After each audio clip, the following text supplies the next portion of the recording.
know, Cosette. I think it's too small to see out of the tiny opening at the top of our lamp. I can't see any stars. It's also way too bright in here. How about you? I think we're gonna need to make something to help us. What do you think? Oh, hello friends, and welcome to another of Cosette's Enchanted Journeys. You just caught Cosette and I trying to stare out of the tiny little hole at the top of our genie lamp to see some stars in the sky. Do you ever go stargazing in your neighborhood or in your backyard? It's a lot of fun to see if you can see stars, and even better if you see a shooting star. Do you like to learn about stars and constellations? Well, that's a big fancy word for a group of stars that make some sort of known pattern in the sky that we can actually use math and science to calculate. Sounds really complicated the way I'm saying it, but it's really fun to look up and identify groups of stars and figure out what constellation you're looking at. Would you like to go on an enchanted journey with Cosette and I now and learn more about a woman who also loved to stargaze? All right, I think they're ready, Cosette. You ready? Let's rub our hands together and say, I wish to go on an enchanted journey, and away we go.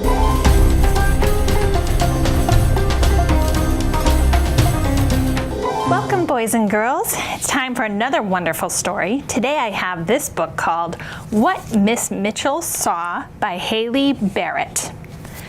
I hope that you enjoy it. On the first day of August, in a house tucked away on the fog-wrapped island of Nantucket, a baby girl was born. Like all babies, this baby was given a name. Her parents whispered it to her like a gentle breeze. At first, little Maria knew only her mother and father, her older brother and sister, and the simple rooms of home. But as she grew, Maria came to know her island. She rambled its gold-dappled dunes. She breathed the fragrance of its wild roses. She listened to the creak of whale ships come to harbor laden with heavy barrels and homesick boys. She knew the ships by name. Maria lived near town and often walked the long hill of Main Street, down to the crowded wharves and back up toward the grand brick edifice of the Pacific Bank. Along the way, she passed the bustle of many shops. She knew the shopkeepers by name. At home, Maria was trusted with tasks large and small. Schoolwork did not always come easily, but she studied with determination. Mother took note of Maria's steady ways. When her husband sought someone to assist him as he observed the night sky, Mother said to Maria, "Thee is the one to help Father." So Maria and her father climbed up the steep attic stairs to the walkway on the rooftop high above Nantucket town. Together, they gazed at the night sky that cupped their island like a vast black bowl. Father taught Maria to use a telescope. He taught her to sweep the sky carefully, bit by bit, as thoroughly as she would sweep a room for Mother. He liked to say, "Thee must wonder, thee must watch closely, then will thee see and know for thyself." Maria watched and she wondered. She saw for herself and was captivated. From then on, night after night, Maria swept the sky. She made fast friends with stars that shone as it punched into the black with a whalebone needle. She knew the stars by name. She observed planets that glowed as steadily as whale oil lamps. She knew the planets by name. She marveled at the celestial phenomenon that arched overhead like a whale's sparkling splash. She knew the phenomena by name too. Eclipse, aurora borealis, a meteor. Ship captains, home for a while from their whaling, relied on the Mitchells to help them navigate. They brought chronometers, costly timepieces made to withstand ocean voyages, to the little house on Vestal Street. By her father's side, Maria learned to rate the chronometers. Using a sextant and careful calculation, she determined their accuracy so that sailors at sea might establish their position and, when their arduous work was at an end, set a course toward family and Nantucket town. Maria knew the whalers by name. For a while, Maria was a teacher, but she intended to advance her own education too. So she became a librarian. Her quiet hours at the Athenaeum were devoted to the study of advanced mathematics and celestial navigation. And year after year, when day was done and darkness settled over Nantucket, Maria climbed the steep stairs to a rooftop to sweep the sky. One clear October evening, Maria saw something new, a nameless patch of light bright and blurry, not far from the familiar Polaris, a comet. She hurried to tell her father. "My Maria," he exclaimed, "thee must tell the world." The letter bound for Boston took 2 long days to leave stormy Nantucket. Half a world away, other stargazers scoured the skies. The King of Denmark had pledged a gold medal to any astronomer who discovered a new comet with a telescope. Finding one of these hurtling chunks of ice and gas was a rare feat, and many hoped to win gold and glory. In a grand observatory in Rome, an astronomer priest spotted the same bright bit of light. He immediately sent word to claim the medal. But Maria had seen the comet first. The letter from Nantucket, dated 2 days before the priest sighting, slowly made its way across the ocean. It passed hand to hand from astronomers of Harvard College to the astronomers of England to the astronomers of Denmark. Maria knew the Harvard astronomers by name. They were family friends. She had not met the others, but knew them by name as well. While these men of science considered the dilemma of who ought to rightfully claim the medal, Maria swept the sky. While they scrutinized the letter from Nantucket, Maria swept the sky. While they consulted the astronomer priest of Rome, Maria swept the sky. At long last, they concurred and affirmed Miss Mitchell's discovery. And so, the heavy gold medal made its way across the ocean to Boston, to Nantucket, and to Maria's steady hand. The King of Denmark sent it with his compliments. The medal was inscribed with the name her parents gave her, the name known to shopkeepers, to sea captains, to sailors, and to schoolchildren, Maria Mitchell. And it bore the motto, "Not in vain do we watch the setting and the rising of the stars." Miss Mitchell saw a comet. The world saw her. The end. What did you think of what Miss Mitchell saw? Wouldn't it be neat to see a comet in the sky and to be the first person to spot it and claim that discovery? I think it would be really cool. I got very inspired reading this story to try and make a telescope of our own. Do you think we can pull that off in today's craft? I think we can. I'm going to put up a list of some supplies that you might need. Mom and dad or a parent or guardian might have to order some of these things if you can't find them locally, but I think it'll be well worth the trouble. You ready to go and try and make a telescope with me? All right, let's go. I hope you enjoyed reading what Miss Mitchell saw. I thought it'd be a lot of fun since she was all about looking at comets and space and planets and stars and all that good stuff if we made our very own telescope. So this is pretty easy to do. All you're gonna need today are 2 pieces of cardstock, some scissors, some tape. You can use masking tape. You could use Scotch tape if that's what you have, duct tape. I have washi tape that's colorful and might look kind of spacey to me. It's got some silver, some blue, some purple, so I'm going to use that. But again, you don't have to. Masking tape would work just fine. The only 2 pieces that you're going to need that you may not have already are a double convex lens, 500 millimeters in focal length, and a double concave lens, 150 millimeters in focal length. Now you can order these.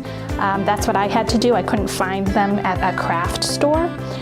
There's some really great websites that these are very inexpensive. I got mine from Home Science Tools, and I'm going to put the link up for you so that if you decide you want to try this project, you could do it too. Amazon carries some of these sort of things too. If you don't have anything like that, you can just use some craft magnifying glasses and things like that just for some fun.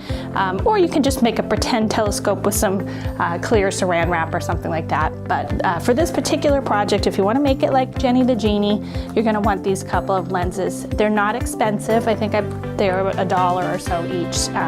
So that's something you would ask an adult to help you with if you decide to do this project. Step 1, we're going to be working with our concave lens and a piece of the cardstock. Now, if you have different colored cardstock, that might make your telescope a lot prettier than mine. This is just kind of a plain cream color. So before you do this, you could decorate the cardstock. In fact, maybe that's what I'll do. I'm going to go ahead and draw some stars on my cardstock before we get going so that it looks a little more interesting to the eye.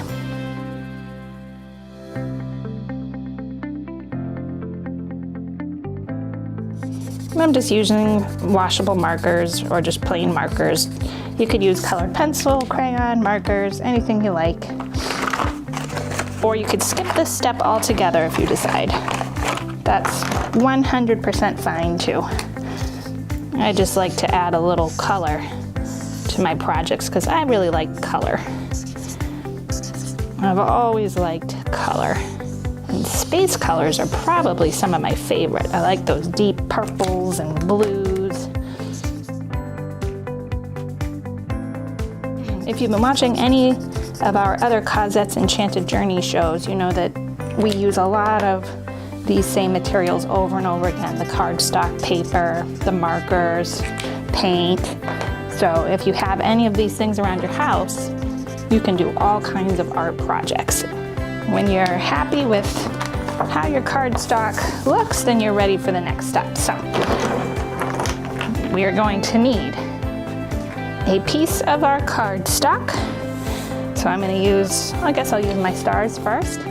We're going to need our concave lens, and we're going to need some tape. I'm going to start with this blue tape.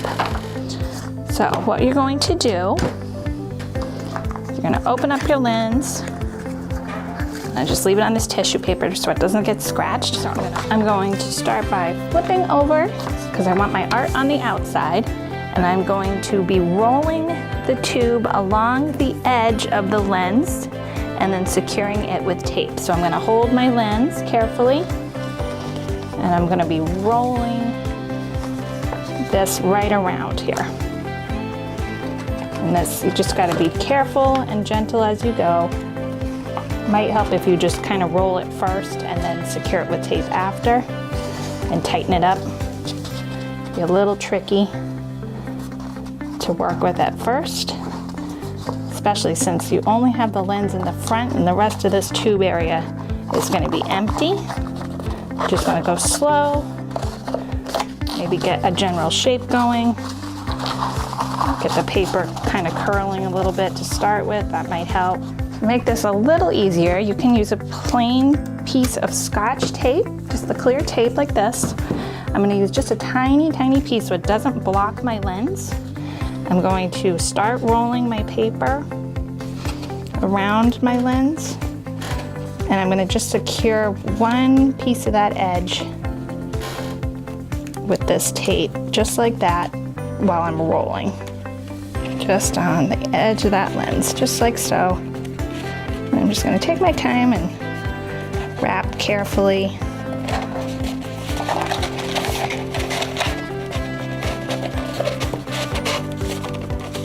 Just using my hand to help roll the other side, keeping my lens in place. Okay, when you've finished rolling, you're going to want to secure with tape. And again, I'm just going to use this washi tape. You can use any tape you like. I'm going to start on the lens end. I'm going to be careful not to overhang the front and just wrap it around. Okay, once you have the front with the lens secure with your tape, you can add some tape in the middle and toward the back to hold that shape. Just holding it closed is what we're doing. We're not pushing down real hard. We don't want to crush the inside of our tube that we just made. We want to keep it a nice consistent shape on the inside, all the way through to the lens. And now for this edge, I think I'm going to use maybe my silver. So mine's nice and secure now.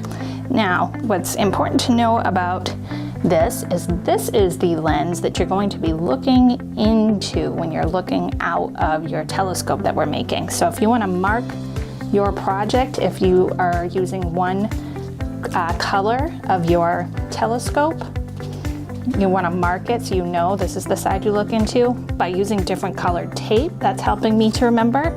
And by the different art we use, that's going to help me remember. I need to look to the stars to see what I can see. So that's that part. So before you move on to the next step, make sure you mark your project. The next thing you're going to do when you've done that is you're going to take your next piece of cardstock You're gonna roll it up so that it slides in to the top of the piece that you just worked with. So you're gonna flip it over, picture side down, and you're gonna roll it with the width, the shorter side. You want it to be a long roll, not very wide. You can just kind of start with a little bend, rolling, and we'll see what's gonna fit in there. You don't have to worry about rolling it too tight. We're gonna just slide it in. I'm gonna just let it expand on its own, and then I'll secure it with some tape. So it gives me a rough idea of what I want to start with. You just want to make sure that your roll is tight enough that it'll fit inside, but you want to peek in there and make sure nothing's obstructing your view either. So that looks pretty good to me. The next thing, after you've secured your next roll inside your first roll, we're going to be using our convex lens on this opening and taping that. So we've only taped that one side of the second tube so that it stays inside our first tube. Now we're gonna add our convex lens, tape that end, and we'll secure it, and we should be in good shape. I'm just gonna place it at the end here. And you just wanna be careful depending on how tight your roll is. Make sure it fits in there nice and flat. And that's where the tape is gonna help you secure it. And this time you wanna wrap that tape around the end pretty tight so your lens doesn't move. See how that just popped out? Because I don't have my tape really tight here. So it might be helpful to slide this piece out of the other one and get it wrapped really tight along the outer edge and then secure it with tape. That's what I'm going to do. You may find it easier to start by wrapping the lens like we did with the last one first and adding that little piece of Scotch tape to hold it in place as you tightly wrap the lens. Once I'm sure that's in there tight, then I'm going to tape it. Now, since I unrolled my end so that I could make sure this was tight, I'm going to re-tape the end that's going to slide into the other piece. If you're using a washi tape, you might need to add a little bit of extra to make sure it's on there really tight. You just want to make sure it's tight that the lens isn't going to fall out. So after you've finished securing both sides with tape and you've got it all lined up, you're ready to use your telescope. What happens when you look through your lens is everything in the distance becomes magnified and is much larger and easier to see. So this is a lot of fun for you to go out and try in your neighborhood and look at birds or stars, anything you would like to look at. I hope you enjoyed it. You ready to head back to the magic lamp and say goodbye to Cosette? Okay, let's go. Yes, this is much better now. Would you like a turn, Cosette?